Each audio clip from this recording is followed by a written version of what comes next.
ഐക്യരാഷ്ട്രസഭയുടെ പൊതുസഭയിൽ അടുത്തിടെ ഒരു വോട്ടെടുപ്പ് നടന്നു. അഫ്ഗാനിസ്ഥാനിലെ താലിബാനോട് മനുഷ്യാവകാശങ്ങൾ മാനിക്കാനും ഭീകരവാദത്തെ തടയാനും ആഹ്വാനം ചെയ്യുന്ന ഒരു പ്രമേയമായിരുന്നു അത്.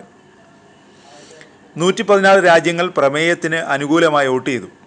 2 രാജ്യങ്ങൾ മാത്രം എതിർത്തു. ഇസ്രായേലും അമേരിക്കയുമാണ് എതിർത്ത രാജ്യങ്ങൾ. ഇന്ത്യ ഉൾപ്പെടെ 12 രാജ്യങ്ങൾ വോട്ടെടുപ്പിൽ നിന്ന് വിട്ടുനിന്നു. വലിയ പിന്തുണയോടെ പ്രമേയം പാസ്സായി. പാകിസ്ഥാൻ പ്രമേയത്തിന് അനുകൂലമായാണ് വോട്ട് ചെയ്തത്. അതായത് താലിബാനെതിരെ വോട്ട് ചെയ്തു. നിർണായക മാറ്റമാണിത്. താലിബാനെ സൃഷ്ടിക്കുന്നതിൽ പാകിസ്ഥാൻ ഒരു കാലത്ത് പ്രധാന പങ്കുവഹിച്ചിരുന്നു. രഹസ്യമായി അവർക്ക് ആയുധങ്ങളും ധനസഹായവും നൽകി. 2021 അവർ അധികാരത്തിൽ തിരിച്ചെത്തിയതിനെ ആഘോഷിക്കുക പോലും ചെയ്തു പാകിസ്ഥാൻ. എന്നിട്ടും ഇതാ അവർ അവരുടെ മുൻ സഖ്യകക്ഷിക്കെതിരെ വോട്ട് ചെയ്തിരിക്കുന്നു. ഇനി അമേരിക്കയുടെ കാര്യം. 20 വർഷത്തോളം അവർ താലിബാനെതിരെ പോരാടി.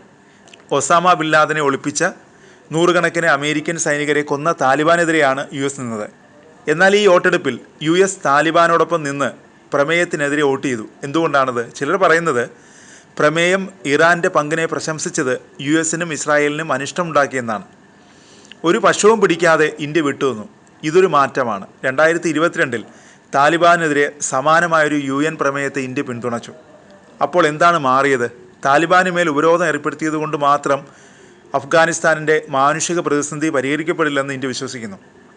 അഫ്ഗാൻ ജനതയെ സഹായിക്കാൻ പുതിയ തന്ത്രങ്ങൾ ആവശ്യമാണ്. ഇന്ത്യയുടെ സമീപനത്തിൽ വന്നത് വലിയ മാറ്റമാണ്. കുറച്ച് വർഷങ്ങൾക്ക് മുമ്പ് താലിബാനുമായൊരു ബന്ധവും ഇന്ത്യ ആഗ്രഹിച്ചില്ല. പക്ഷേ ഇപ്പോൾ ഇന്ത്യ പ്രായോഗികതയ്ക്കാണ് മുൻതൂക്കം നൽകിയിരിക്കുന്നത്. താലിബാൻ ഇപ്പോൾ അഫ്ഗാനിസ്ഥാൻ്റെ പൂർണ്ണ നിയന്ത്രണത്തിലാണ്. അഫ്ഗാൻ ജനതയ്ക്ക് ഭക്ഷണം, മരുന്ന്, സഹായം എന്നിവ നൽകണമെങ്കിൽ ഇന്ത്യക്ക് അവരുമായി ഇടപെടേണ്ടി വരും.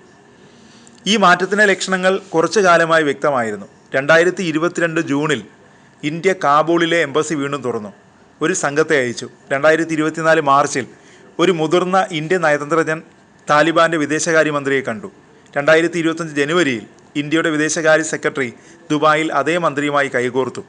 2025 മെയ് മാസത്തിൽ ഇന്ത്യയിൽ നടന്ന ഒരു ഭീകരാക്രമണത്തിന് ശേഷം ഇന്ത്യയുടെ വിദേശകാര്യമന്ത്രി S ജയശങ്കർ താലിബാൻ്റെ വിദേശകാര്യമന്ത്രിയോട് നേരിട്ട് സംസാരിച്ചു. ഈ U-ടേൺ എന്തുകൊണ്ടാണ്? 2 പ്രധാന കാരണങ്ങൾ ഇതാണ്. ഒന്നാമതായി, ഇന്ത്യ അഫ്ഗാൻ ജനതയെ സഹായിക്കാൻ പ്രതിജ്ഞാബദ്ധമാണ്. അതിനർത്ഥം ഇപ്പോൾ അഫ്ഗാനിസ്ഥാനെ പൂർണ്ണമായി നിയന്ത്രിക്കുന്ന താലിബാനുമായി പ്രവർത്തിക്കുക എന്നതാണ്. രണ്ടാമതായി, രാഷ്ട്രീയ ഭൂപ്രകൃതി മാറിയിരിക്കുന്നു. ഒരു കാലത്ത് പാകിസ്ഥാൻ്റെ പ്രതിനിധിയായിരുന്ന താലിബാൻ ഇപ്പോൾ അവരുടെ സുഹൃത്തുക്കളല്ല. താലിബാൻ പാകിസ്ഥാൻ താലിബാന് അഭയം നൽകുകയും അതിർത്തിയിൽ ഏറ്റുമുട്ടുകയും ചെയ്യുന്നുവെന്ന് പാകിസ്ഥാൻ ആരോപിക്കുന്നു. എൻ്റെ ശത്രുവിൻ്റെ ശത്രു മിത്രമാണെന്ന ചൊല്ലുപോലെ ഇന്ത്യയിലെ ഒരു ഭീകരാക്രമണത്തെ താലിബാൻ അപലപിച്ചതും പാകിസ്ഥാൻ്റെ സൈനിക നീക്കങ്ങളെ വിമർശിച്ചതും ഇന്ത്യക്ക് കാര്യങ്ങൾ കൂടുതൽ സുഗമമാക്കി.